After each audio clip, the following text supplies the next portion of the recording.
Thiruvananthapuram കൈതമുക്കിൽ chips നിർമ്മാണശാലയിൽ തീപിടുത്തം. ഒരാൾ മരിച്ചു, 2 പേർക്ക് പരിക്കേറ്റു. വഞ്ചിയൂർ അത്താണി സ്വദേശി അപ്പു ആചാര്യാണ് മരിച്ചത്. കട പൂർണ്ണമായും കത്തിയമർന്നു. വൈകിട്ട് 5 മണിയോടെയാണ് വഞ്ചിയൂർ കൈതമുക്കിന് സമീപത്തെ ചിപ്സ് നിർമ്മാണ കടയിൽ തീപിടുത്തമുണ്ടായത്. പാചകത്തിനുപയോഗിച്ച ഗ്യാസ് സിലിണ്ടറിൽ നിന്നാണ് തീ പടർന്നത്. അപകട സമയത്ത് 4 പേർ കടയിലുണ്ടായിരുന്നു. തീപിടുത്തമുണ്ടായ സമയത്ത് തന്നെ ഒരാൾ ഓടി രക്ഷപ്പെട്ടു.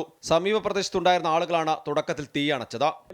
വലിയ പുക പിടിക്കുന്നതുകൊണ്ടാണ് നമ്മളെല്ലാം കൂടെ വന്നത്. ഇവിടുത്തെ ജംഗ്ഷനിൽ നിൽക്കുകയായിരുന്നു. അപ്പോൾ വന്നപ്പോഴത്തേക്ക് വലിയ തീപിടുത്തമല്ല, ഇത് മറ്റേ വ്യാപാര കേന്ദ്രങ്ങളെല്ലാം അടുക്കിയുള്ളൊരു സ്ഥലമാണ്. ഈ ചാലക്കമ്പോളം പോലുള്ള ഒരു സ്ഥലമാണ്. പെട്ടെന്ന് വലിയൊരു ദുരന്തം ഉണ്ടാവേണ്ട സാധ്യതയുള്ള സ്ഥലം. എല്ലാവരും കൂടെ തീ അണച്ചയിലാണ് ഇപ്പോൾ ഇങ്ങനെ ഒരാൾ മരണപ്പെട്ടു.